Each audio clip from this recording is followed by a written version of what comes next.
Hi and welcome. We're going to take a look at The Swing by the Malaysian composer Chee-Hwa Tan, and this video is made at the request of Darren learning this piece.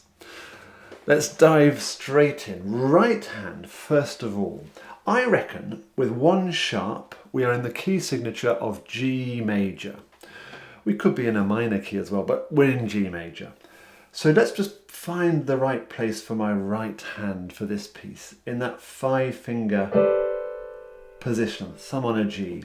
I'm just going to play that splodge over 3 octaves. There's my middle C. Let's get it up a bit. Let's put it in the octave below middle C. Okay, let's just try 3 notes. I'm going to make a chord.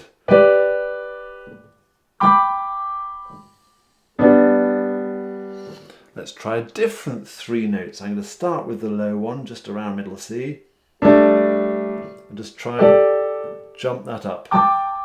Might be an idea just to give, let's say, 3 beats on each one. And I'm just creating these chords at random. I'm just enjoying the sounds.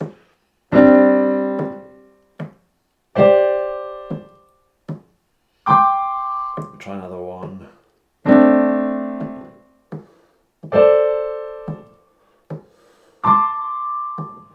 So I'm getting familiar with my thumb being over the G, 1 finger per key, nice rounding fingers. I'm getting familiar with the keyboard, being able to jump around. Let's look at the music now. Soaring as high as your imagination takes you. And there's a metronome mark suggestion there. You have a metronome at home. I'll let you work out what speed works for you. But for now, for practicing, we're going to go nice and steadily. It's in 3/4 time. 3/4 tends to have a lilt to it. 1, 2, 3, 1, 2, 3. It has a bit of a sway feel, I always think. And it starts with those 2 quavers on an upbeat, we would call that, before the first beat of the bar. We might call it an anacrusis. Upbeat, all the same thing. Let's have a listen to that first bit. 1, 2.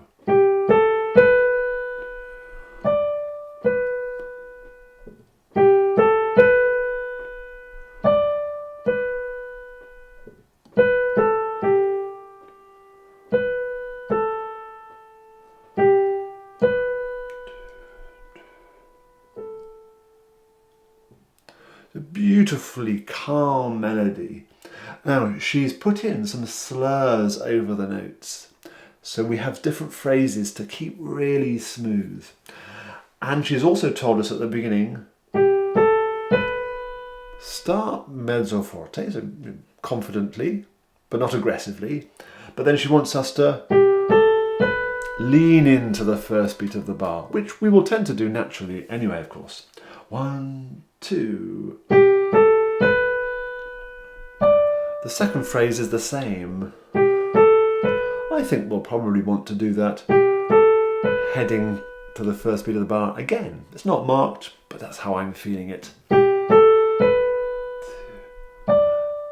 And the next phrase starts with a downward movement. And here she's put a decrescendo. Now in the right hand, as we both know, as soon as you've played a note, it's going to die away anyway. So the right hand is quite powerless to play that decrescendo, but it could play the next note quieter and then lift off. What happens next? Again, jump that right hand up an octave. This looks familiar. It's exactly the same. Very familiar.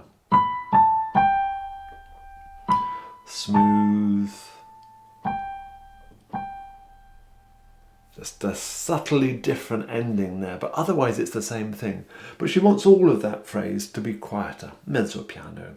And at the end, super long note on that G, isn't there? 3 beats tied to another 2 beats. So count that very, very carefully. Should we just do that phrase from here? 1, 2, 2, 3, 1, 2, 3, 1, 2, 3, 1, 2. Then the right hand is going to come back to that low G position that we looked at in the first few minutes of this lesson. And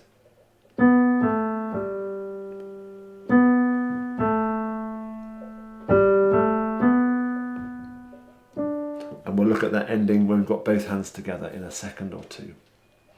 So we can see our right hand is jumping around these different G positions, playing material that's very much similar, or at least based on, similar means, the opening material. Let's dive into the left hand now. Left hand has got an accompanying role here. Very beautiful chords, and we need to watch out to hold on to our notes with our fifth finger. Let's have a listen. Piano. 1, 2, 3.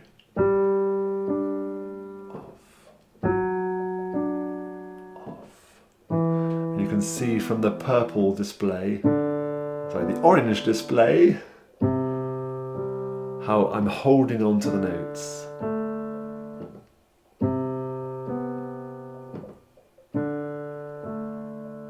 And then that idea, just as we did with the right hand, is going to repeat itself up an octave, nice and high. Should we move on the piano stool? A tiny bit, possibly, but generally we like to keep our bums still.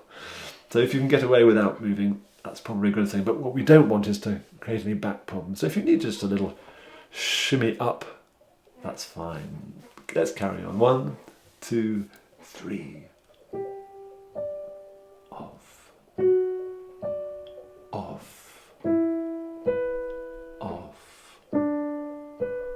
Off. And that way of saying off makes me think I've got to actually let my hand rise up above the keyboard, let go of the keys, so they're no longer in contact with the keyboard. Let's carry on.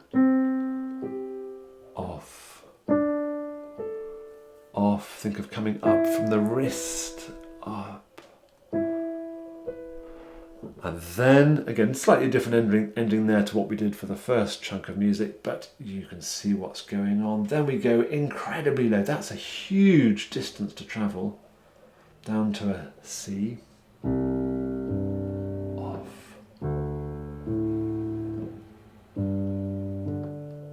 And then we're going to add the pedal, come to that bit in a moment. Let me now play through with both hands together, nice and steady. Off we go. 1, 2.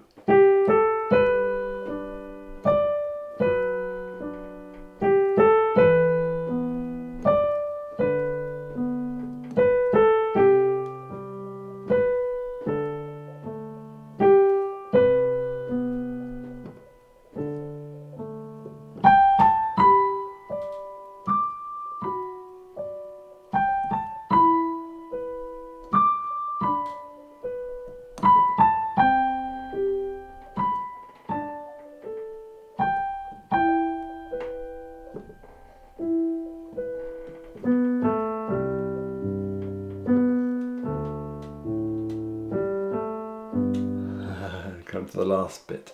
So that move from that very high position there to, that's huge. I would definitely suggest just drilling that. We've got our thumb on a G right hand, the right hand is on that chord, so just play that chord and then same fingers, we're going to end up there. There's some other notes that will happen, but I will be tempted to drill that. Can I do it in 3 beats? 1, 2, 3, 1, 2, 3. Oh my god, 1. Do I know where I'm going? 1. Can I do it in 2 beats? 1, 2, 1, 2. And it's helpful to actually move. I'm not demonstrating this, but to move as quickly as you can. 1, 2, 3, 1, 2, 3, so that you're actually getting there as quick as you can. You're poised and ready to then play the chord. So it's avoid doing that I was doing a moment ago, just lingering slowly. Better to do 1, 2, 3, 1, 2, 3, 1. Move as quick as you can. Get ready for that move. It's a huge leap. Last little section. What's going on?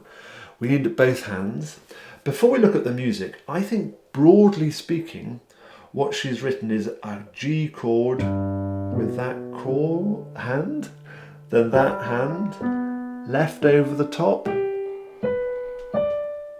So this would be a great sort of exercise to get this feel. Okay, and try and keep that as smooth as you possibly can. Practice it without any pedal. Does it sound like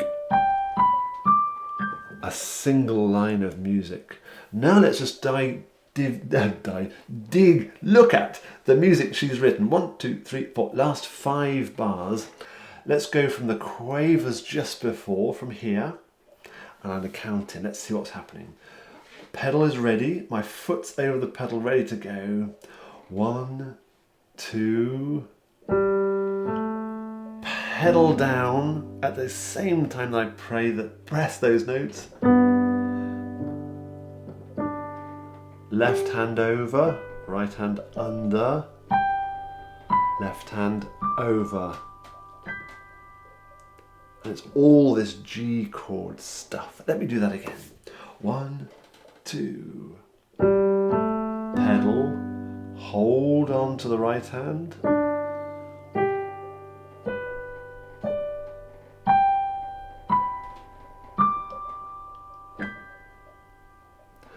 And she wants a crescendo, so we get louder as we head up on our swing. Let me now play it all the way through. Nice and... Oh, I've got one more point to make. If we look at bar 5, left hand, looks like a C chord. Moves up to a D, moves down to a C, moves back to a D. I would just drill that a bit, perhaps block it. Block chords is what this means. Notice the shape, so the thumb is going up and then back down again, while the pinky, the 5th finger, is just oscillating between the C and the D. As written.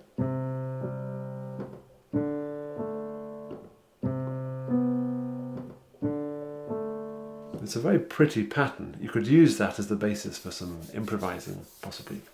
Now then, let me play it all the way through. Again, I'm ignoring that metronome mark. I'm just thinking I'm going to want to play it at the speed of no mistake.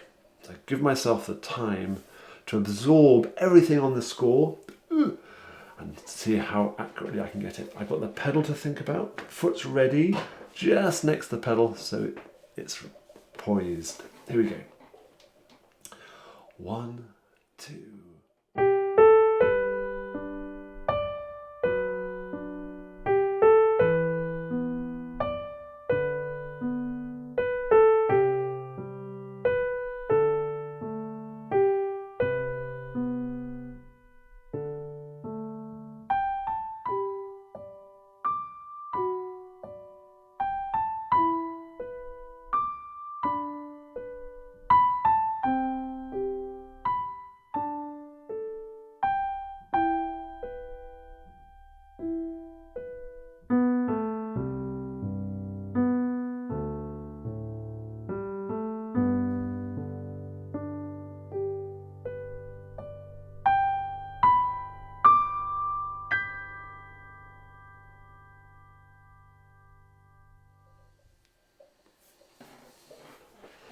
It's a lovely piece.